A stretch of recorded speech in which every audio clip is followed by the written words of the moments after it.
when was the first Sabbath actually celebrated? First week of creation, Adam celebrated Sabbath, Adam and Eve, in the Garden of Eden. So it goes back to the beginning of time. Okay, now, yes, we believe that the world is 5,769 years old. That's how many years we are since creation. Yes, we don't believe it, we know.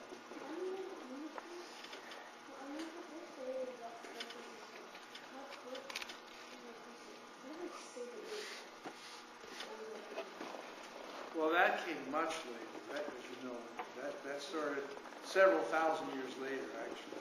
Those dates are not the Jewish way of counting. Yeah.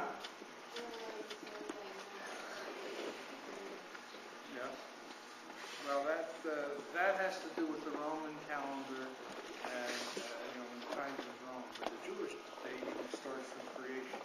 That calendar doesn't start from creation. Chance, it's the difference between like what they would call the Common Era CE. I mean, they know it's 2009, right? We call it 2009, but it's referred to as Common Era. Okay, well we have BC AD. Okay. Yes. Is there another question? Or are you just hearing me?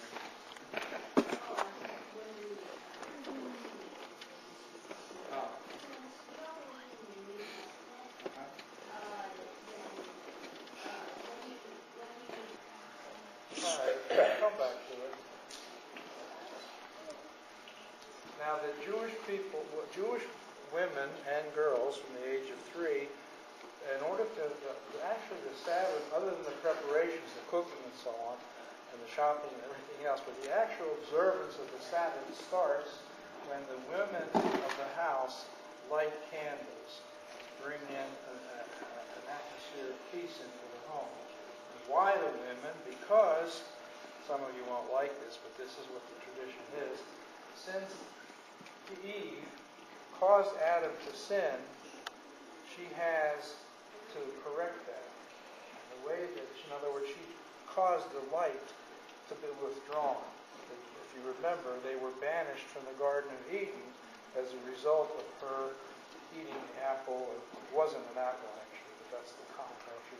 And the temptation and so on, and she succumbed and she enticed Adam to it. So she took away the godly light by causing them to be, not that was her intention, I'm not saying it that way, but the fact is that she took away the light became concealed. The holiness that God provided for them in the Garden of Eden became hidden, and that's why they had to be banished from the Garden of Eden. And it happened the very first day of her life. She was created as a function of thought.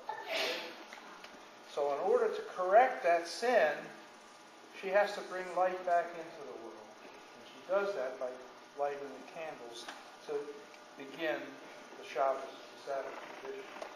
And in a Jewish home, when a woman lights the candles, you can almost feel an atmosphere of peace coming into the home, because the whole atmosphere changes. You don't have the rushing around anymore. All the food's cooked. You're not allowed to cook on the Sabbath.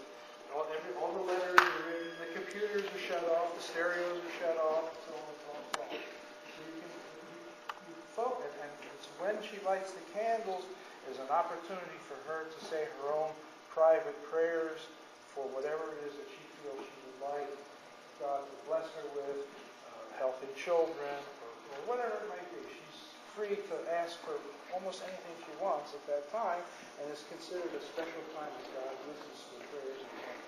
Yes? We start, it's a good question, thank you. We start with 2, meaning the same why we have the 2 breads, to remember the 2 different types of commands for Shabbos, for the Sabbath. And many people have a tradition, a beautiful tradition, that every time they have a child, they add another candle.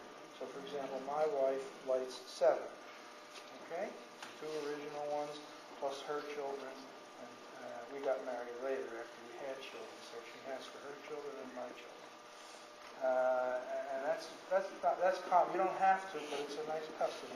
It's a tradition that a lot of women have accepted for themselves voluntarily. you're not obligated to. But the minimum is 2 once you're married. When you're single before, you just need to light one. Okay, the other tradition I want to take a few minutes to discuss, since you're going to be dealing with it in the musical, is about the wedding ceremony. I think most of you already know some things about this. The Jewish traditional wedding takes place not indoors. It takes place outdoors. And it takes place under a canopy, which we call in Hebrew a chuppah. C-H-U-P-P-A. Chuppah. And the idea of the chuppah is to show that there's a power higher than us, and to show at the same time, which is God, of course, and at the same time it reminds us of the clouds of glory that protected the Jewish people when they were wandering in the desert.